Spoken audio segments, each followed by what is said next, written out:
하나님의 말씀 고린도전서 13장 4절, 5절, 6절, 7절 보겠습니다. 4절, 5절, 6절, 7절. 고린도전서 13장 4, 5, 6, 7절 같이 봉독하겠습니다. 4, 5, 6, 7절 같이 합독합니다. 시작. 사랑은 오래 참고 사랑은 온유하며 시기하지 아니하며 사랑은 자랑하지 아니하며 교만하지 아니하며 무례히 행하지 아니하며 자기의 유익을 구하지 아니하며 성내지 아니하며 악한 것을 생각지 아니하며 불의를 기뻐하지 아니하며 진리와 함께 기뻐하고 모든 것을 참으며 모든 것을 믿으며 모든 것을 바라며 모든 것을 견디느니라. 아멘. 아멘. 우리 드럼 하시는 분 어디 드러머 한번 위로 올라 보세요. 드러머. 네. 드럼 치신 분 위로 올라와 보세요.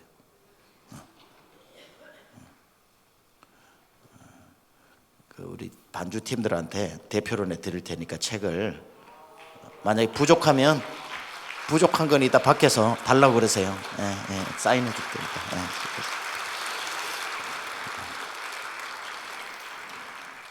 이런 게 사랑입니다. 이런 게 사랑. 그래서 여러분 시간 은혜 되시고 있으세요? 전하는 저도 은혜가 됩니다. 한 가지 주제를 가지고 계속 이렇게 나눈다는 거는 전하는 사람에게는 굉장히 어려운 겁니다. 근데 전하다 보면은 깊이 그 안으로 들어가기 때문에 굉장히 또 전하며 받으며 은혜가 되는데 오늘 또 그 은혜를 여러분하고 나누려고 합니다. 어제 새벽은 사랑은 이런 겁니다 1탄, 오늘은 사랑은 이런 겁니다 2탄입니다. 근데 어제 읽어놓고 마지막 하나를 못했어요, 시간 때문에. 그래서 그걸 잠시 언급하고 그 다음에 여러분하고 오늘 내용으로 들어가려고 합니다. 어제는 우리가 오래 참고라고 했죠. 오래 참고. 오래 참는다고 하는 거는 내 성격만큼 참을 만큼 참는 게 아니라 그렇게 참아놓고 한 번 더 참는 걸 인내라고 그러지. 누구나 3살짜리 아이도 자기 성격만큼 참는 건 다 참으니까 그거 가지고 인내라고 얘기하지 않는다. 참을 만큼 참은 다음에 도저히 못 참을 때 혀를 꽉 깨물고 또 참는 거, 이걸 인내라고 한다 그랬습니다. 사랑은 온유하고 그랬습니다. 온유는 야생말이 길들여지는 것을 얘기하는 거고, 길들여진다는 것은 서로가 서로의 관계가 형성되어졌다는 거고, 당신이 시키는 대로 내가 순종하고 맞추어 주겠습니다, 자원해서 길들여 줘 주겠습니다 라고 하는 그때를 온유함이다, 이렇게 말씀을 했습니다. 그리고 시기하지 않는다. 왜? 옆에 사람들이 잘 되면 그게 나에게 복이 되기 때문에 시기할 이유가 생각만 바꾸면 하나도 없다. 옆에 사람이 다 잘 되고 하니까 내가 시기 경쟁심이 생기는데 가만 보면은 내 옆에 사람이 잘 될수록 나는 나중에 도움을 받으면 받았지 못 될 일이 하나도 없다. 그래서 시기할 일이 없다 그랬습니다. 그리고 어제는 마지막 하려다가 못했던 게 사랑은 자랑하지 않고 교만하지 않는다. 자랑하지 않고 교만하지 않는다. 근데 자랑하고 사람이 교만하게 되는 데는 이유가 한 가지예요. 자랑거리가 생기니까 자랑할 거 아닙니까? 예를 들어서 우리 자녀가 좋은 데를 갔다든지, 아니면 이번에 사업이 잘 됐다든지, 좋은 큰 집으로 이사를 갔다든지, 아니면 좋은 소식들이 있고 할 때 자랑거리가 있으니까 그걸 부풀려 가지고 자랑할 수도 있고, 아니면 어떻게 태도가 교만하게 자랑할 수도 있고. 자랑을 하는 거는 자랑거리가 생겼다는 건데, 자랑거리가 생겨서 자랑하는 사람이 착각하는 중요한 한 가지가 있습니다. 그게 뭐냐면 자기 힘으로 그걸 만들었다고 착각하는 거예요. 그러니까 자랑하는 겁니다. 나는 노력하니까 되던데 너는 왜 안 되니? 이런 식으로. 내가 노력해가지고 이곳에 이르렀고, 내가 노력해서 이렇게 자녀가 잘 되었고, 내가 노력해서 이렇게 사업이 불릴 듯 일어나고, 내가 노력해가지고 이렇게 큰 집에 왔고, 내가 생각하니까 자랑하고 싶어 견딜 수가 없는 거예요. 그런데 착각이라는 거죠. 무슨 착각입니까? 내가 한 게 아니라 하나님이 하신 건데, 그러니까 하나님이 하셨다는 생각이 싹 빠져버리면 다 자랑거리가 되는 거예요. 그냥 이건 근데 하나님이 하셨다는 고백이 있으면 자랑하려고 해도 주 안에서 자랑밖에는 안 나옵니다. 주님이 하셨습니다. 주의 주시는 힘으로 했지요. 아유, 제가 아무것도 모를 때 주님이 어떻게 자녀를 잘 돌봐주신 거지요. 아이고, 사업을 한다고 다 잘 되나요? 그랬으면 세상 사람 다 잘 됐게. 열심히 한다고 열심히도 해야 되지만 그거 열심히 하는 사람이라고 다 잘 되나요? 하나님이 지켜주셔서 그렇습니다 하고 하나님을 자랑해야 되는데, 그 모든 일에 하나님이 주인이심에도 불구하고 하나님이 다 도와주시고 하나님 다 지켜주시고 하나님 다 보호해 주셨는데, 결국 그 자리에 올라가면은 하나님만 싹 빼버리면 다 내 자랑이 되거든요. 그래가지고 내가 열심히 했는데 내가 남들 2시간 잘 때, 뭐 5시간 잘 때 나는 3시간 잤지 뭐 하면서 자기 공로를 막 얘기하기 시작합니다. 그게 이제 자랑의 시작이고 자랑의 이유가 되는 겁니다. 그러니까 이 자랑과 교만은 필연적으로 하나님의 영광을 도둑질하는 거기 때문에 굉장히 무서운 겁니다. 자랑이 그냥 자랑이 아니라니까요. 사람은 자기 자랑할 수 있죠. 그러니까 바울만큼 자랑할 게 많은 사람이 어디 있습니까?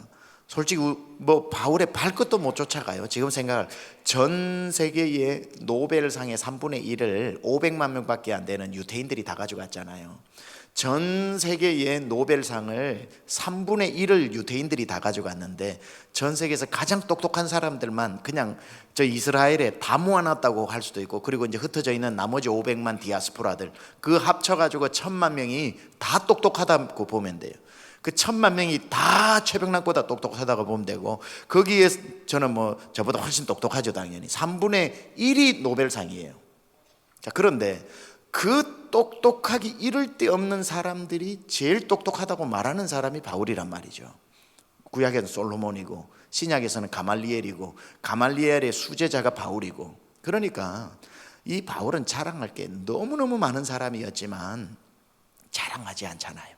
그걸 배설물로 여기잖아요. 다 배설물로 여기고 자랑할진대 주 안에서 자랑하라 라고 본인이 얘기하고, 나중에 고린도서에 가면은 도저히 고린도에서 자기가 복음을 전하려고 하니까 이 고린도 교회가 기고만장하고 너무너무, 9장에 보면 나오죠. 너무너무 교만하니까 할 수 없이 복음을 안 들으니까, 아이고 우리가 얼마나 똑똑한데 바울같이 저 다 배설물로 여기고 갔으니 옷이라도 제대로 입었겠어요? 말이라도 제대로 했겠어요? 이 모습은 얼마나 남루했겠어요? 그러니까 이 성도들이 그 모습을 보고 고린도 교회 성도들은 미성숙하거든요. 안 들으니까 할 수 없이 이들에게 복음이 들려야 하기 때문에 자기가 내가 부득불 자랑하노니 그럽니다. 부득불 자랑하노니 하고 자기가 고생한 것들을 쭉 40에 하나 가만말을 맞고, 그리고 파선하고 일주야를 뭐 깊은 강 가운데 있었고 하는 자기를 부득불 자랑하고, 나중에 고린도후서 12장에 가면은 3층천에 다녀온 그걸 자기가 이제 비로소 하는 거예요. 왜 그래요? 자랑이 아니라 그래야 복음을 들으니까. 그러니까 자랑할 때 하나님의 복음을 위해서 부득불 자랑할 수는 있겠지만, 목사도 설교할 때 자랑을 위한 자랑이 아니라 할 수 없이 간증 속에 그냥 자랑이 들어가 있을 수는 모르겠지만, 그런 부득불 자랑은 있을 수 있어도 우리의 삶에 있어서 대놓고 자랑은 있으면 안 되는 거예요. 그러면 하나님의 영광을 가로채는 겁니다. 우리의 모든 나의 나된 것은 하나님의 은혜요, 하나님의 돌봐주신 줄 믿습니다. 그러면 자랑할 게 없는 거예요. 남들에게 자랑하더라도 하나님이 하신 일을 자랑하는 거. 다 하나님이 해주셨다고, 정말 하나님이 돌봐주셨다고, 이 일 내 머리에서는 나올 수가 없는 거라고, 이건 하나님이 주신 지혜라고, 그렇게 계속 하나님을 자랑하는 사람. 자, 그래서 따라하겠습니다. 자랑하지 말고 사랑하자. 자랑하지 말고 사랑하자. 예. 한 선 하나 차이인데요, 자랑과 사랑은 하늘과 땅 차이입니다. 자랑할 시간에 그 사람 사랑해 주는 거죠. 자랑은 폭력입니다. 자랑은 자칫하면 내 자랑은 자랑하다 보면 남들에게 상실감을 주는 또 하나의 보이지 않는 폭력이지 않습니까? 그런데 하나님이 우리 1절에서 3절까지 보면은 많은 고린도 교회는 은사를 받았거든요. 방언의 은사를 받았죠. 방언 통역의 은사를 받았죠. 고린도 교회는 잘 살아요. 물질의 은사를 받았죠. 그리고 거기에는 언어를 많이 하니까 언어의 은사도 받았죠. 그러니까 이 사람들이 천국 방언도 받았고 외국어 방언도 받았고 산을 옮길 만한 믿음의 은사도 받았고 남들에게 다 내어주는 구제할 수 있도록 물질의 은사도 받았고 엄청 많은 은사를 받았는데 그 은사를 자랑의 도구로 삼지 말고 사랑의 도구로 삼으라는 거예요. 무슨 뜻이냐면 방언을 받았으면 방언을 자랑하는 데 쓰지 말라는 거예요. 와, 나 방언 받았다. 방언 한번 들어볼래? 하고는 막 대놓고는 얘기 안 하고 옆 사람한테 기도 시간에 막 귀 쪽으로 가가지고 랄랄라타타 하면서 이렇게 나 방언 받았지롱 하는 그런 사람 우리 교회는 없고 여기 오신 분들은 없습니다만은 이 방언 받았을 때는 기분이 정말 날아갈 것 같거든요. 여러분 방언 받았을 때 정말 와, 그 방언 안 쓰면 가져간다 그래가지고 중학교 2학년 때부터 제가 얼마나 썼는지 몰라. 오죽했으면 1년을 처리하기도 했겠어요. 토요일 저녁에. 그러니까 이 방언을 받고 나니까 너무너무 좋은 이 방언은 그러니까 이 방언을 받은 사람은 꼭 방언을 하거든요. 왜냐하면 방언 받았다는 걸 알려줘야 되기 때문에. 그러니까 못 받은 사람은 꼭 버림받은 것 같고 막 하나님이 나는 왜 무슨 이유로 나에게는 안 주십니까? 코카콜라 100번을 빨리 해봐도 안 되고 앞마당에 운동과 뒷마당에 장화해도 안 되고 그냥 아무런 안 되는 거예요. 안 되는 거예요. 이보리가 저보리인가 저보리가 이보리인가 아무리 해도 막 안 되고 가르쳐 주는 대로 다 해도 안 되고. 자, 그런데 방언은 자랑의 도구가 아니라 사랑의 도구라는 게 무슨 뜻이냐면 방언을 주신 이유는 자기를 위한 기도가 아니라 우리 형제를 위한 기도를 오래 하라고 주는 기도거든요. 보통 맨정신으로 기도 1시간 하기 힘든데 방언하면 서너 시간 후딱 가지 않습니까? 그거는 나를 위해 은사는 나를 위해 주신 게 하나도 없다는 걸 알아야 됩니다. 나는 남의 은사로 은사 때문에 살고 남은 내 은사 때문에 살아라고 서로 섬기라고 주는 게 은사거든요. 그러니까 이 방언은 내 사업, 내 자녀를 위해 쓰라고 주신 게 아닙니다. 방언은 연약한 사람, 기도할 힘이 없는 사람을 위해서 집중적으로 기도해 주라고 기도 많이 하라고 천사의 방언을 넣어준 거란 말이죠. 그러니까 은사는 철저하게 이타적입니다. 남을 위해서 이기적인 은사는 없어요. 남을 위해 쓰라고. 그러니까 방언은 자랑의 도구가 아니라 기도를 잘 못하는 사람을 위해 기도해 주는 사랑의 도구라는 거예요. 사랑의 도구. 예언은 마찬가지입니다. 여기 너희가 예언하는 능이 있고 이렇게 이야기하는데 예언의 은사도 내가 3년 후에 어느 자리에 있겠구나. 내가 나중에 20년 후에는 무슨 일을 하겠구나. 자기 미래를 맞추라는 사람은 없습니다. 자기 미래는 못 맞춥니다. 자기 미래는 못 맞춥니다. 이 예언도 남을 위해서 해주는 겁니다. 그렇죠? 그래서 나 예언의 은사를 받았다. 너 한번 맞춰볼까? 자랑의 도구로 삼지 말고. 그리고 어제는 예언 prophecy가 뭐라고 그랬습니까? encouragement, 남들을 격려하는 거라고 그랬습니다. 그래서 예언의 은사를 받았으면 자랑의 도구로 삼는 게 아니라 사랑의 도구로 삼을 때에 어떻게? 너는 정말 큰 사람 될 거야. 집사님 걱정하지 마. 내가 딱 보니까 집사님은 앞으로 이 사업을 통해서 큰 복을 받을 것 같아. 집사님 가문은 앞으로 진짜 일어날 거야. 이렇게 앞으로 되어질 소망으로 격려하는 것, 이게 예언이거든요. 그렇기 때문에 몇 월 며칠 물에 가지 말고 몇 월 며칠 불 곁에 가지 말고가 아니라 이걸 격려해 주는 걸 성경적 예언이라고 그럽니다. 그러면 이 예언은 철저하게 남을 위해 형제를, 좌절 가운데 있는 형제를 이렇게 세우는 데 쓰는 거죠. 힘내세요 집사님. 하나님이 집사님 앞으로 크게 쓰실 거예요. 미래의 이야기잖아요. 그게 예언이잖아요. 이게 가장 성경적으로 기본적인 예언이기 때문에 자랑의 도구가 아니라 사랑의 도구가 되는 거예요. 나에게 산을 옮길 만한 믿음이 생기면 믿음 자랑하지 말고 자랑의 도구로 삼지 말고 나에게 왜 산을 옮길 만한 이 엄청난 믿음을 주셨는가, 남을 생각하면 답이 금방 나와요. 믿음이 약한 자를 붙들어 주라는 것이구나. 믿음이 약한 사람에게 가가지고 집사님 믿음 흔들리면 안 돼. 집사님 이럴 때 믿음도 경고해야 돼. 집사님 이때 믿음이 제일 중요한 거야. 집사님 이때 믿음으로 일어나야 돼. 이런 일 누구나 닥쳐. 근데 집사님이 일어나면은 하나님이 더 좋은 거 주실 거야.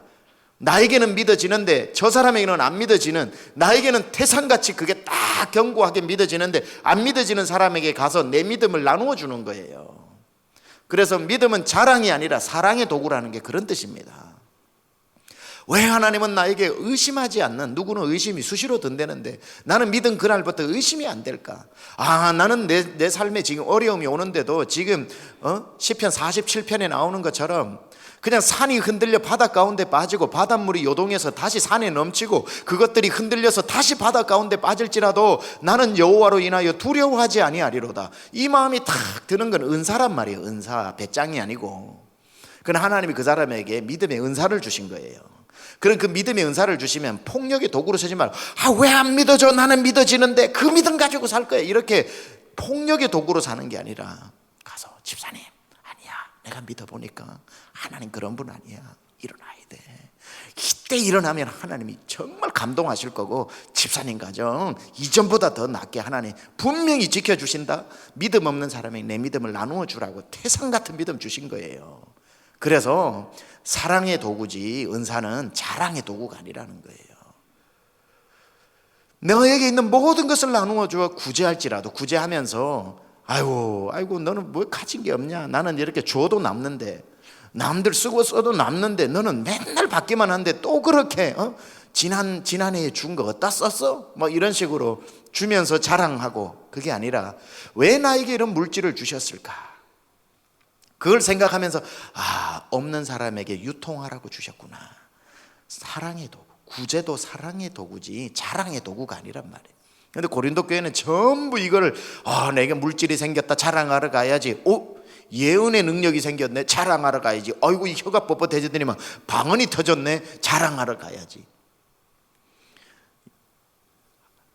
하나님이 주신 이 은사는 자랑의 도구가 아니라 사랑의 도구입니다. 다시 한번 따라합니다. 자랑하지 말고 사랑하자.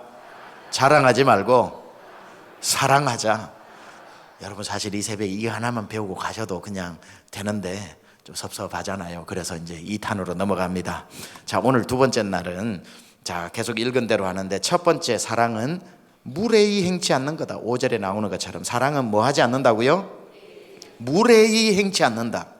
자, 그런데 이게 rude라는 뜻인데 영어로 무례하다라는, 그냥 우리는 막 사람에게 무례하다 이러면은 요즘 세상에 누가 무례하겠습니까? 그죠? 사장님도 무례하면은 그 직원들이 홈페이지에 올리면은 지금 스텝 다운 해야 되는 상황인데 무례하지 않습니다. 그런데 따라서 이 사랑은 무례하지 않는다라고 하는 원어적 의미가 필요합니다. 왜냐하면 헬라어라든지 이스라엘 사람들이 쓰는 단어하고 우리하고 단어가 다를 거 아닙니까? 그럼 번역을 하다 보면은 다른 뉘앙스가 되지 않겠습니까? 그렇죠? 미국 사람들은 사람 오라 우리 한국 사람들은 오라 그럴 때 이러지만 이렇게 하면 미국 사람들은 가라는 소리잖아요. 그러니까 미국 사람들은 이렇게 부른다고요. 이거 막 부르는 게 아니고 사람을 부를 때 이렇게 부른다고요. 이렇게 부르기도 하고. 얼마나 기분 나쁜데. 그러니까 이 차이가 있기 때문에 이 원어를 한국어로 번역할 때도 최선을 다해 번역했지만 뜻이 다 담기지 않은 게 있거든요. 그게 무례하다는 뜻도 그래요. 보면은 무례하다는 뜻의 진짜 의미는 뭐냐면 다른 사람에게 당연히 돌아갈 존경과 영예를 가로채는 행위, 이겁니다. 무례하다는 게. 그러니까 다른 사람에게 당연히 돌아가야 될 그 존경과 영예를 내가 가로채는 것을 무례하다 이렇게 표현하는 겁니다. 그래서 사랑은 무례하지 않다라는 뜻은 다른 사람이 마땅히 받아야 될 칭찬을 가로채지 않는 것. 그러니까 무례한 사람은 누구냐면은 저 사람이 당연히 받아야 될 걸 내가 받아야 될 것처럼 가로채버리는 게 제일 그 사람에게 무례하게 행동하는 거라는 겁니다. 어떤 것이 있을까요? 다른 사람에게 돌아가야 할 존경과 영예를 가로채는 행위는 두 가지가 있는데, 첫 번째는 말 그대로 그 사람이 박수 받아야 되는 걸 내가 한 것처럼 속여가지고 내가 박수 받는 거, 영광을 가로채는 행위를 그 사람에게 가장 무례하게 행동하는 것 중에 하나라는 겁니다. 이런 거 있죠. 수고는 누가 하고 박수는 누가 받고, 이런 경우가 있는 거예요. 교회 안에도 이런 일이 일어나는 겁니다. 정말 땀 흘리고 수고하고 헌신하고 봉사했는데 봉사한 그 사람들은 봉사한 줄도 모르고 박수는 엉뚱한 사람이 일어나가지고 뭐 전혀 엉뚱하지는 않지만 그곳의 대표라든지, 대표라고 다 열심히 하는 게 아니라 대표로 세워졌지만 대표 옆에 있는 사람이 더 열심히 할 수 있잖아요. 뭐 어디든지 간에 수고한 사람이 있고 대표가 따로 있고, 대부분은 대표가 제일 수고하지만 그렇게 되어 있을 때 누군가가 박수를 받는 그 박수를 자기가 다 받아버리는 경우들이 있다는 겁니다. 그게 이제 무례하다라고 하는 뜻입니다. 이런 식으로 얘기를 하죠. 누가 박수를 받았는데 가로채려고 하다가 가로채지 못해서 그 사람은 박수는 받았지만 그 옆에 있는 사람들에게 이야기하는 거예요. 사실 내가 다 해준 거야. 사실 내가 옆에서 다 해줘서 저 사람 박수 받는 거야 해서 그 박수 소리는 저 사람에게 빼앗겼지만 그 수고는 내가 다시 챙겨오는 사람들이 있다는 거죠. 그런 사람들 많습니다. 뒤에서 계속 얘기하면서 저 사람 나 아니었으면 저 자리에 못 가 있지, 저게 가 있을 위인이 아니야, 이런 식으로 하면서 그 사람이 받고 있는 그 존귀와 칭찬을 내가 자꾸 여기서 뺏어와가지고 내 공로로 돌리는 사람, 무례한 사람입니다. 이 첫 번째는 그러니까 당연히 수고한 사람이 있는데 내가 한 것처럼 가로채는 행위가 이게 잘못된 거고요. 두 번째 무례한 행위는 뭐냐면 무시하는 거예요. 그 사람을 무시하는 거. 가로채는 것보다는 내가 했던 것은 아니기 때문에 나와 전혀 상관이 좀 있으면 그 사람 수고를 내가 한 것처럼 다 가지고 오는데, 전혀 상관없는데 내 마음에 안 드는 사람이 박수를 받잖아요. 예를 들면 그러면 내가 했다고 말할 수는 없잖아요. 내가 한 게 없으니까. 그러면 그 다음은 어떻게 나타나냐면은 그 사람을 무시하는 방식으로, 내가 했지가 아니라 이제 내가 한 게 없으니까 무시하는 방식으로, 저 자리에 서서 박수 받네. 야, 저 사람 고등학교 때 알아? 형편없어서. 야, 저 아버지 좀 머슴하던 사람인데 언제 저기 가가지고 이 집 저 집 돌면서 남의 집 마당이나 쓸어주던 집안인데 언제 저기 있냐고 해서 그 사람의 부끄러운 과거를 들추어내가지고 무시한단 말이에요. 높은 자리에 서거나 사장이 되거나, 아이고 저 집 뭐 옛날에 저거 엄마 맨날 우리 집에 돈 꾸러 와가지고 한 푼만 꿔달라 두 푼만 꿔달라 하더니 막 어떻게 저렇게 사장이 됐지, 저 분명히 저 자리에 있을 수가 없는데 저거 뭔가 비리가 있을 거야. 그 사람이 잘 되는 것을 기뻐하지 않고 어쨌든 그 사람의 과거에 요만한 거라도 털것 하나만 있는 거라도 들춰내가지고 그 사람을 땅바닥으로 추락시키려고 하는 그 사람이 받고 있는 박수를 가로채려고 하는 거, 이게 굉장히 무례한 행동이라는 겁니다. 굉장히 무례하다는 거. 대학을 전교 꼴찌 했는데 저거 내 밑 맨날 시험 볼 때 나한테 와가지고 시험 하루 전에 뭐 시험 예상 문제집 이야 하면서 마치 자기가 잘난 것처럼 계속 이야기하는 거, 이런 사람 많이 있다고요. 교회 와서 열심히 누가 하고 있으면은 뭐 저 사람 내가 예수 믿기 전에부터 알고 있는데 저 사람 술독에 빠져서 살고 뭐 하더니 막 이런 식으로 해서 괜히 그 사람의 과거를 다 들추어내서 불필요한 사람들에게까지 다 알리면서 그 사람이 오늘 열심을 깎아내리는 사람. 그리고 교회에서 박수를 받고 인정을 받고 무슨 어떤 직책을 맡으면은 저 사람 나보다 한참 뒤에 왔는데 또 무슨 또 목사님 옆에 가가지고 뭐 온갖 좋은 소리를 다 해가지고 벌써부터 저런 자리를 꿰차냐고. 하나님께 쓰임 받는 것도 마음에 안 들고, 어떤 칭찬 받는 것도 마음에 안 들고, 박수 받는 것도 마음에 들지 않고, 그렇다고 이미 받아버린 박수 어쩔 수는 없으니까 내가 아는 사람들끼리 커피 한잔 하자 그래가지고 깎아내리는 그러한 무례한 행동들이 있다는 거예요. 그건 사랑의 행동이 아니라는 거죠. 그래서 진짜로 사랑하는 사람은 그 자리에 서서 박수 받을 때 진심으로 박수를 쳐주는 사람. 참 귀하다. 나는 저 사람이 옛날에 그런 집안 형편에서 태어나서 그런 불우한 환경 가운데 있어가지고 솔직히 잘 될 수 있을까 싶었는데 해내고야 마는구나. 야, 귀하네. 나 같으면 저런 형편에 있었으면 저 자리까지 못 갔을 것 같은데, 진짜 저절로 박수가 나온다. 그 사람이 받는 칭찬과 그 사람이 받는 그 존귀를 그대로 인정해 줄 줄 아는 사람이 더 성숙한 사람이에요. 박수 쳐야 할 때 마음껏 박수 쳐줄 수 있는 사람이 더 성숙한 사람이라고요. 박수 쳐주는데 치는 것도 아니고 안 치는 것도 아니고.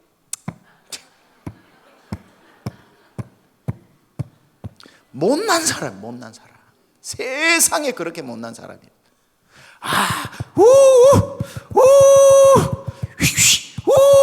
멋진 사람이에요. 멋진 사람. 멋진 사람. 무례하지 않고 그 사람을 그대로 찾았어. 와, 이쁘다. 야, 멋있다. 얼마나 좋아요. 감탄할 때 완전히 감탄해서 그 사람의 수고를 인정해 주는 사람. 너 열심히 할 때 이런 차 탈 줄 알았어. 야, 정말 멋지다, 멋지다. 차 샀어? 집들이 하면서 집 좋네. 오, 집 이쁘다. 어떻게 이런 집을. 경탄할 때 경탄해 주는 사람. 좋아할 때 진짜 좋아해 줄 줄 아는 사람. 얼마나 멋있습니까? 어차피 받는 박수, 이왕이면 내가 제일 박수 세게 쳐주면 얼마나 고마워요. 앞에서 박수 받는 사람이요, 다 보고 있다고요. 누가 인상 쓰면서 박수 치는지, 누가 진짜 박수를 쳐주는지 딱 보고, 저 사람은 박수를 기쁘게 치네. 저 집 아들 내가 취직시켜줘야 되겠다. 대부분에 그렇게 생각하는 거죠. 손으로는 치지만 인상이 안 좋네. 앞으로 국물도 없다. 앞에서 박수치. 여러분 앉아서 볼 때는요, 앉아서 여러분이 저를 보실 때는 사람이 많은 거지. 앞에 서서 이렇게 보잖아요. 여러분 한눈에 다 들어와요. 다 들어와요. 저 어디 있는 집사람도 다 보여. 이러고 있는 거 다 보여. 지금 다 보여. 다 보여. 그러니까 박수 쳐주면 다 보인다고요. 차를 사서 우와 정말 찾았다. 아니 형편에 이런 걸 사도 되고 이러지 말고 이왕 산 차, 와 진짜 멋지다. 아이고 이거 할부로 얼마, 이런 집을 벌써 사면 어떡해. 그건 부모가 해주는 말이고, 부모가 걱정해서 해주는 거고, 남들은 칭찬해주고 격려해주고. 그랬을 때에 정말 그 공동체가 사는 거예요. 누가 교회 안에서 잘 되고 어떤 직책을 받고 했을 때에 저 사람 잘 해낼까 몰라, 저 사람 내가 아는데 좀 아는데 반짝하다가 못해 이러지 말고, 정말 하나님이 쓰시는군요. 너무너무 잘 됐어. 너무너무 잘 됐어. 칭찬해주고 격려해주고 얼마나 좋습니까? 여러분 사랑은요, 그 사람의 단점을 보는 게 아니라 장점을 보는 겁니다. 잘 들으세요. 단점이 없다는 말이 아닙니다. 사람은 누구나 흑역사가 있어요. 부끄러움 감추고 싶은 과거가 있어요. 누가 안 들추어 내주었으면 싶은 거 있어요. 그런데 누구나 아무리 천하의 누구라도 부끄러운 부분이 있고, 지금 오늘 자랑받는 존경받는 그 자리에 서기 전까지 과거가 다 있단 말이죠. 그러면 진짜 사랑하는 사람은 장점을 보는 거고요, 진짜 그 사람을 사랑하지 않는 사람은 단점을 보는 것 아닙니까? 여러분 장점을 보기 시작하면 여러분 옆에는 좋은 사람밖에 없어요. 왜? 내가 장점을 보니까 다 좋은 사람들이죠. 여러분이 단점만 보는 사람이면 죄다 범죄자 집단 안에 들어가 있는 거예요. 예전에 미국에서 저희 집사람이 마트에 가서 체리를 한 봉지 사왔어요. 체리를 사와가지고 물에 씻어가지고 바구니에 담았어요. 그러니까 이제 영광이 하연이가 식탁에 앉아서 와 체리다 하고 영광이가 막 주워 먹는 거예요. 이제 그거를 체리를 좋아했으니까. 근데 옆에서 가만 보니까 제 집사람이 이렇게 얘기하는 거예요. 영광아, 체리 맛있게 먹는 법 아니? 뭔데? 이 중에서 제일 이쁜 걸 골라서 먹어. 그리고 먹고 난 뒤에 또 이 중에서 제일 이쁜 걸 골라서 먹어. 그리고 또 하나 먹으면 이 중에서 제일 이쁜 걸 골라서 먹어. 그러면 너 한 바구니 전체 제일 이쁜 것만 먹을 수 있어. 근데 여기서 제일 나쁜 것부터 골라 먹잖아. 그 다음에 제일 나쁜 것부터 골라 먹잖아. 그럼 너는 한 바구니 다 나쁜 거 먹는다? 이렇게 얘기를 하니까 really? 하더니만 그때부터 제일 좋은 걸 찾아가지고 찾았다 하고 먹고, 그 다음에 이거 제일 이쁘다 하고 먹고 해서 한 바구니를 제일 이쁜 걸 다 먹더라고요. 똑같은 체리 아닙니까? 똑같은 체리인데 제일 좋은 것부터 보기 시작하니까 제일 좋은 것만 계속 끝까지 나머지 하나까지 먹게 되는데, 제일 나쁜 것부터 썩은 것부터 먹어버려야지 하다 보면 끝까지 그 중에서 제일 나쁜 거 먹고, 그 중에서 제일 나쁜 거 먹고, 그 중에서 제일 나쁜 거 먹어서 한 바구니 제일 나쁜 것만 다 먹는 거예요. 여러분 옆에 있는 사람을 좋은 면만 계속 보다 보면 항상 좋은 사람 옆에 있는 거고, 나쁜 것만 보기 시작하면 죄다 나쁜 사람의 우울거리는 범죄자 집단 안에 서 있는 것도 나라서 손해는 누가 보냐? 내가 보는 거예요. 내가 보는 거예요. 좋은 사람 옆에 있고 싶으세요? 어떻게 못난 사람 옆에 있고 싶으세요? 당연히 좋은 사람 옆에 있고 싶지. 그래서 사랑은 다른 사람이 박수 받을 때에 내가 저런 사람하고 친구라니, 내가 저런 사람하고 알고 지내다니 하고 기뻐해주고 감탄해주고 경탄하면서 와 해주는 사람. 그래서 이 중에서 감탄사 많은 사람이 제일 성숙한 사람이에요. 사실은 감탄사 많은 사람은 속이 없습니까? 다 있지. 그러나 감탄해주는 사람은요 정말 훌륭한 사람이에요. 저는 여기 있으신 모든 분들과 우리 강남중앙 식구들은 감탄사가 많기를 축원합니다. 근데 여러분은 많아요. 제가 보니까 1년 지나 보니까 연세 상관없이 누가 오시거나 외부 강사님 오셔도 한 70 넘으셔서 소리 잘 안 나오거든요. 하면서 해주시는 그런, 그러니까 참 교회가 건강한 겁니다. 감탄사가 살아있는 거. 이 아멘도 다 감탄사예요. 예. 그래서 아멘도 감탄사고 얼마나 좋은지 모르겠습니다. 또 한 가지, 두 번째는 보면은요, 사랑은 자기의 유익을 구치 않는다. 자기의 유익을 구치 않는다. 뭐라고요? 예, 이 새벽이니까 자꾸 물어야 됩니다. 자기의 유익을 구치 않는다. 근데 이건 굉장히 어려운 겁니다. 사람일진데 자기의 유익을 구하지 않아요? 그건 불가능한 겁니다. 자기부터 챙기게 돼 있어요. 그리고 자기부터 챙겨도 괜찮아요. 그렇게 만들어진 거 아닙니까? 사람이 어떻게 자기의 유익을 구하지 않겠습니까? 그래서 이건 해석이 좀 필요해요. 자기의 유익을 구치 않는다.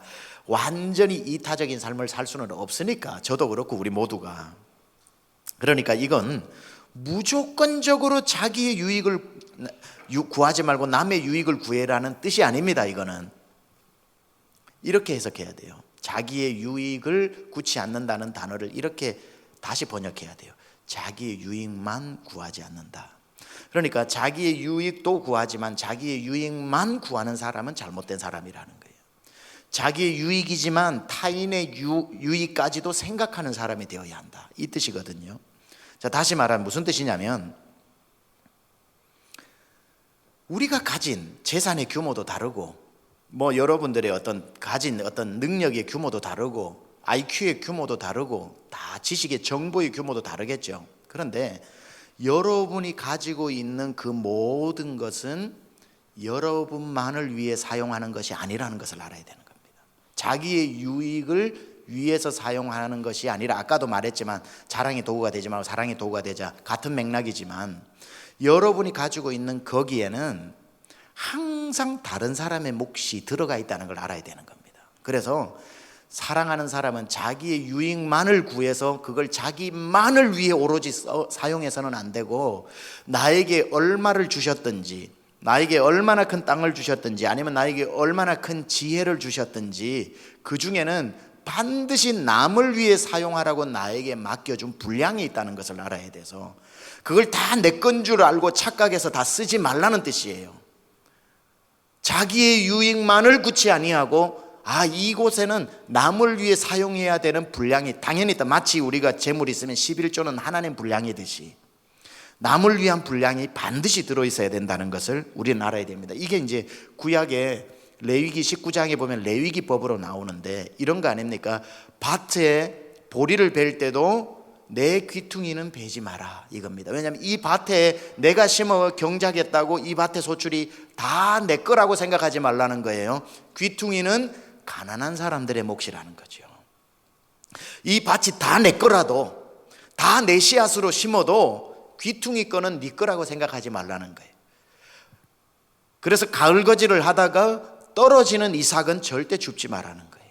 그건 떨어진 것은 나중에 가을거지가 끝나고 난 뒤에 룻과 같은 사람들이 와가지고 주워서 과부들이 먹을 수 있도록, 연명할 수 있도록 과부들의 몫으로 남겨두라 그러고, 레위기 19장에 보면은 포도밭에 소출을 할 때도 포도원 농장은 한 번 들어가서 한 번 딴 것으로 끝을 내야지 두 번 들어가서 따지 마라 그럽니다. 왜냐하면 두 번째 거는 나그네들의 몫이라는 거죠. 따라서 여러분에게 하나님이 주신 것에는 반드시 남을 위해 사용해야 될 분량이 들어있다는 것. 사랑은 자기의 유익만을 구하면서 살아서는 안 된다는 뜻이에요. 나에게 무엇이 생겼을 때에 그걸 100% 내 거라고 생각하고 살지 말라는 거죠. 반드시 거기에는 다른 사람의 몫이 있는데 왜 그럼 다른 사람의 몫이 있느냐, 그게 중요한 겁니다. 억울하단 말이에요. 내가 고생을 했는데 왜 여기에 다른 사람 몫이 들어가야 돼? 라고 생각할 수 있죠. 착각입니다. 예를 들면 이거예요. 교회 안에서 어떤 사람이 사업을 시작을 했는데 대박이 나가지고 사업이 너무너무 잘 돼. 어리석은 사람은 그 사업이 자기 사업 수완이 좋아가지고 그렇게 대박이 났다고만 생각을 합니다. 그러나 세상 모든 사람들이 다 아는데 교회 안에서 사업을 시작한 그 사람이 사업이 잘 되는 데는 그 사람의 노력, 땀, 수고, 현명한 판단력, 지혜 다 당연히 그 사람 몫이 있지만 그 사람이 그 자리에 가기까지는 권사님들이 기도해 줬고 목사님이 기도해 줬고 장로님들이 찾아가 가지고 커피 한 잔 사줬고 전 성도들이 어려울 때 기도해 줬고 거기에는 기도의 몫이 들어가 있단 말이에요. 성도들의 염려와 근심과 격려가 들어가 있단 말이에요. 절대로 혼자 잘 되는 법이 없어요. 그래서 내 모든 결과에는 누군가의 기도가 들어가 있고 누군가의 수고가 들어가 있고 누군가의 섬김이 들어가 있기 때문에 그 자리에 서 있는 거지. 아니 만약에 제가 여러분 이제 몇 년 지나가지고 대한민국을 들었다 놨다는 만약에 목사가 되었다고 합시다. 자, 그렇다면 제가 막 여러분 앞에 서가지고 나는 이렇게 성숙했는데 여러분 뭐 했냐고 그러면 여러분 기가 차요 안 차요? 유전자 다 꺼져버리지. 예.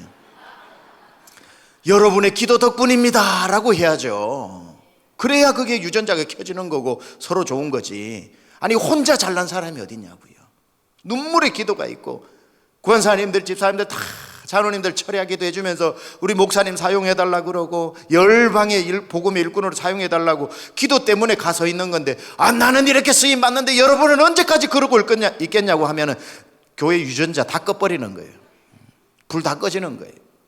마찬가지죠. 사업을 한 사람이 사업 잘 된다고 자랑하고 말이죠. 나는 하니까 되는데 너는 왜 안 되냐 하는 바보가 돼서는 안 되는 겁니다. 그래서 그 사람의 사업의 형통에도 타인의 분량이 들어가 있는 거예요. 다른 사람의 수고가 들어가 있는 거예요. 기도가 들어가 있는 거예요. 여기 청년들 나와 있는데 앞으로 성공하면은 그거 기억해야 됩니다. 그거 기억해야 돼요.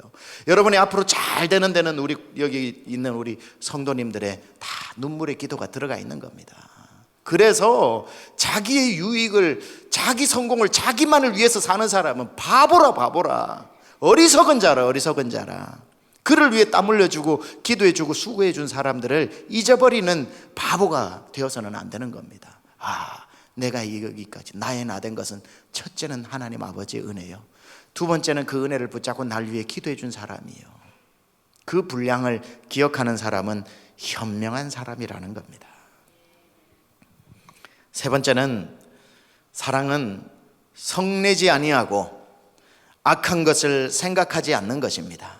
여기서 성내지 않는다는 말은 어제와 똑같아요. 폭발하지 않는다는 말이고 참다가 폭발해보면 참았던 것도 다 무용지물 되는 겁니다. 그래서 이건 어제 인내를 설명하면서 했기 때문에 설명하지 않겠습니다. 여기서 악한 것을 생각하지 않는다는 걸 좀 생각해 보려고 합니다. 악한 것을 생각하지 않는다. 이건 사랑은 악한 것을 생각하지 않는다라고 하는 거는 쉽게 풀었으면 상대방을 보고 벼르지 않는다 이 말입니다. 두고 보자. 언젠가 한번 두고 보자. 너는 잘 되나 한번 보자. 그렇게 나가다 언제까지 잘 나가나 한번 보자. 한번 기회만 와봐라. 내 한 팔 한번 걷어붙인다. 이렇게 누군가를 보면서 악한 마음을 품는 것, 사랑하는 사람은 그런 마음을 품지 않는다는 겁니다. 사랑은 악한 것을 생각하지도 않는다. 저 사람 망했으면 좋겠다. 이런 생각들을 가져서는 안 된다는 거예요. 안 가지시겠지만 살다 보면은 너무 얄미운 사람을 만나면 그런 생각이 쑥 들어왔다 나갈 때가 있어요. 저 한번 망했으면 좋겠다. 저 인간도 고생 한번 했으면 좋겠다. 근데요, 필요하다면 하나님 그 사람 고생시킬 거고요. 정말 유익이 된다면 그 사람 망하게도 하시겠죠. 그러나 그보다는 여러분이 악한 것을 생각하지 말아야 될 중요한 이유가 있는 게 뭐냐면, 악한 것을 생각하는 건 독이거든요. 독, 포이즌, 독을 품는 거거든요. 그럼 내가 백날 천날 악한 생각을 품는다고 해서 그 사람은 아무 상관이 없어. 독을 품으면 내가 죽는 거예요. 내 유전자 다 꺼져버리는 거예요. 내 기가 막혀버리는 거예요. 그래서 하나님이 우리를 사랑하사 독을 품지 말라는 거예요. 악한 것을 생각하지 말라는 거예요. 저 사람을 보면서 아무리 악한 것을 품는다고 그 일이 저 사람이 일어나지도 않을 뿐더러 그 악한 생각이 너를 죽이기 때문에 악한 생각을 품지 말라는 거예요. 그래서 2019년 12월 마지막 날까지 품어오셨던 것은 다 이전 것은 지나갔으니 그걸 여러분 속에서 해독을 시켜야 됩니다. 디톡스 시켜야 됩니다. 해독을 시키고 이제 악한 마음을 품지 말아야 되는 겁니다. 그 사람이 설령 누구든지 간에 그럼 악한 마음을 안 품으려면 어떻게 해야 될까요? 한 가지입니다. 그를 하나님 손에 맡기는 겁니다. 내가 왜 팔을 걷어붙여요? 기회만 대봐라. 제 친구 중에 한 명도 저번에도 얘기했던 것 같은데 입버릇처럼 병나가 좀 보이지 한번 두고 봐. 내가 언젠가 한번 들이받는다. 저는 한 20명 옆에 그런 사람 두고 사는 친구가 있어요. 무조건 언젠가 한번 내가 들이받는데, 그러니까요 들이받지도 못해 그 친구는. 근데 병나가 나 거짓말 안 한다. 한번 지켜봐라. 내가 언젠가는 내 저거 한번 내가 들이받는다. 그렇게 하다 보니까 이 친구는 평상시에 봐도 인상이 이러고 다닙니다. 이러고. 왜냐면 이리 봐도 들이받을 사람, 저리 봐도 이리 보아도 들이받을 사람. 그러니까 자기 얼굴이 죽어가는 거예요. 그래 그 삶이 잘 풀리지가 않는 거죠. 당연하죠. 그래서 하나님이 독을 빼내라는 겁니다. 독을 빼내라는 거예요. 자기가 죽으니까.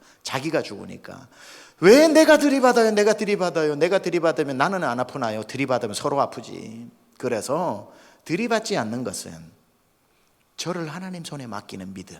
하나님, 만약에 교훈이 필요하다면 하나님의 방법으로 저 사람을 하나님 다스려서 그 악한 길에서 떠나게 하여 주시고 해서 하나님께 맡길 수 있는 사람은 악한 마음을 품지 않는 거예요. 대신 뭐가 나와요? 기도가 나오는 거죠. 왜? 하나님께 맡겨야 되니까. 하나님, 내 손으로 어찌할 수 없고 내가 어떻게 저 사람을 고칠 수가 없는데, 하나님, 내가 저 사람을 내 노력과 내 지혜로 풀려고 하지 말고 하나님 손에 맡기오니 하나님께서 저 사람의 인생을 주관하여 주옵소서라고 기도할 뿐이지요. 따라서 사랑하는 사람은 악한 마음을 품는 시간에 기도한다. 자, 이제 마무리 짓습니다. 사랑은 불의를 기뻐하지 않고, 사랑은 불의한 행동을 할 때 눈 감아주는 건 사랑이 아니라는 뜻이고요. 진리 편에 서서 기뻐하고, 진리는 100사람이 땅 속에 서 있어도 진리라 그러면 내가 그 자리에 당당하게 서 있을 수 있어 주는 사람. 아무리 이 자리에 서지 않아도 진리면 그 자리에 서 있을 수 있는 사람.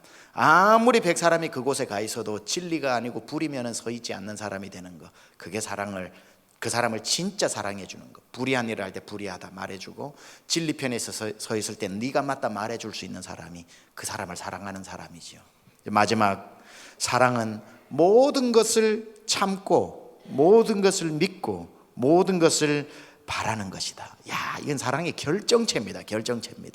누군가를 사랑할 때 3종 세트가 있어요. 누군가를 사랑할 때 첫째, 참아주는 거. 왜냐하면 당장 내가 이 말도 해주고 싶고 저 말도 해주고 싶고 너 그렇게 살면 안 돼. 너 그러다 큰일 나. 너 왜 그러고 사냐.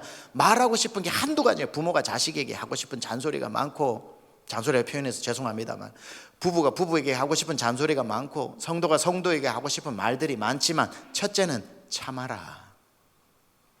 하나님 살아 계신다. 내가 안 해도 하나님 다 말씀하신다. 참아라. 두 번째, 믿어주라.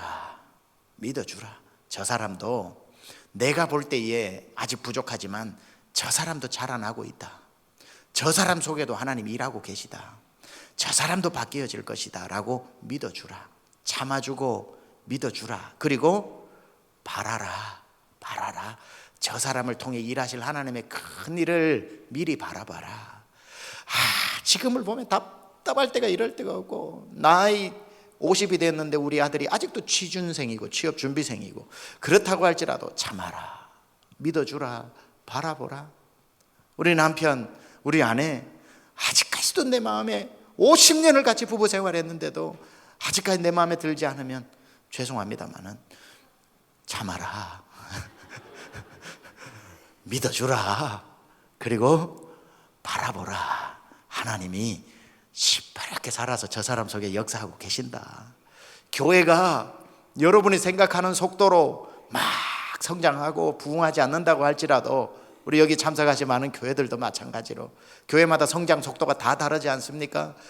왜 강남중앙침례교회처럼 성장하지 않느냐고. 그럼 당신은 왜 키가 130밖에 안 됐는데, 왜 2m 되는 남들 다 2m로 클 때 다 성장 속도가 다르고 성장의 키가 다르지 않습니까? 하나님 그렇게 규모를 정해놓고 바다와 산의 경계도 지으신 하나님이 우리의 다 교회의 사이즈의 경계도 있더라고요. 달라스에도 300명까지 성장했는데 300명만 되면은 150명으로 내려가는, 또 두 번째 열심히 해서 300명 또 만들어 놓으니까 또 150명으로 내려가. 죽도록 고생해가지고 300명이 돼가지고 그러니까 또 150명이 되니까 이분이 정말 죽고 싶더라는 거예요. 도대체 왜 이러냐 기도하니까 하나님 그러시더래요. 이 목사 훌륭하신 목사님이시거든요. 아들아, 나는 너를 300명 목회하는 자로 내가 불렀다 말씀을 하시더래요.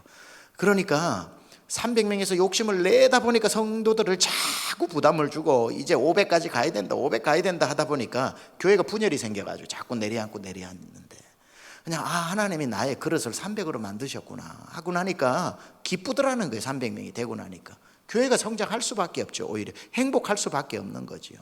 다 그렇게 되어 있는 겁니다. 따라서 어느 교회는 이렇게 성장하는 속도가 있고 어느 교회는 더디게 성장하는 데가 있고 다 있지만, 그럼에도 불구하고 그 교회 안에 큰 교회나 작은 교회나 계신 주님은 똑같은 분이시기 때문에 참고 믿어주고 또 하나님이 우리를 통해 우리 교회를 통해 큰 일을 이루실 거야 라고 하는 것을 바라봐주고, 또 성도로서 목회자를 바라봐줄 때도 참을 건 참고 또 믿을 건 믿어주고, 그리고 우리 목사님을 통해 하나님이 앞으로 또 큰 열방을 또 주님 앞으로 오게 하실 거야 하고 바라보면서 소망 가운데 기뻐하고, 성도가 성도들 가운데 채근하면서 자꾸 이렇게 부담을 주는 것이 아니라 참을 건 참아주고 또 믿을 건 믿어주고, 그리고 바라볼 건 바라보면서 저분을 통해서도 하나님이 일하고 계시니 앞으로 큰 일을 감당하면서 나도 언젠가는 지금은 내가 도움을 주지만 저분이 나를 섬길 때도 있겠지 하고 그날을 바라보면서 가는 공동체, 얼마나 아름다운 공동체입니까? 하나님께서 우리를 그렇게 오늘 여러분에게 사랑은 자랑하지 않고 사랑은 무례하지 않고 남의 영광과 칭찬을 칭찬해 줄 줄 알지 가로채지 않고 자기의 유익으로만 쓰지 않는 것은 내 이 유익 속에는 다른 사람의 눈물과 땀이 들어가 있다는 걸 분명히 알고, 그리고 쉽게 화내지 아니하고, 그리고 불의를 기뻐하지 않고 진리와 함께 기뻐하고, 누구를 만나든지 간에 일단 참고 일단 믿고 일단 그분을 통해 일하실 하나님을 신뢰하며 바라볼 수 있는 속에서 사랑의 공동체, 사랑의 목장, 사랑의 교회 다 될 수 있기를 우리 주 예수 그리스도 이름으로 축원합니다. 우리 제가 아까 불렀던 찬송 사랑은 언제나 오래 참고 한 번만 더 찬양한 다음에 우리 주의 이름 한번 크게 부르면서 자유롭게 기도하도록 하겠습니다.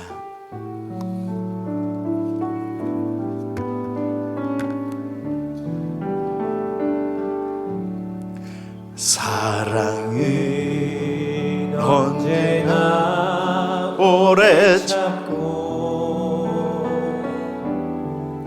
사랑은 언제나 온유하며 사랑은 시기하지 않으며 자랑도 교만도 아니하며 사랑이 무례히 행치 않고 자기의 유익을 굳지 않고 사랑은 속내지 아니하며 진리와 함께 기뻐하네. 사랑은 모든 걸 감싸주고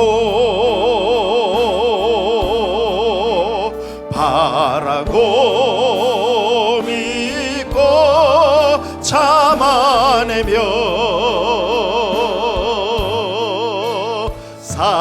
사랑은 영원토록 변함없네. 믿음과 소망과 사랑은 이 세상 끝까지 영원하며 믿음과 소망과 사랑 중에 그 중에 제일은 사랑이라. 하나님, 저희가 이 새벽에 고린도전서 13장을 통해 하나님이 주신 말씀을 깊이 묵상해 보았습니다. 사랑하는 줄 알았습니다. 이만하면 사랑하고 사는 줄 알았습니다. 이만하면 더 이상 어떻게 사랑하냐고 스스로 대견하게 여기면서 하나님 살아왔던 것을 회개합니다. 아직도 사랑할 사람이 많고 내 옆에 단점만 보면서 살아온 적도 너무나도 많고 남이 받아야 할 박수를 받을 때 내 마음에 풀릴 듯 시기심이 올라왔고 마땅히 남에게 돌아가야 할 그 유익도 내 것으로 취하면서도 하나님 사랑하는 줄 알고 살았습니다. 화낼 때 화 다 내놓고 미워할 사람 다 미워해놓고 사랑한다고 착각하며 살았습니다. 사랑이라는 말이 나오면 제일 크게 아멘을 했고 나같이 사랑해야 된다고 남들에게 그 사랑을 강요하면서도 하나님 아버지 고린도전서 13장 앞에 정직하게 무릎 꿇고 앉아보니 정말 부끄러워 말을 할 수가 없습니다.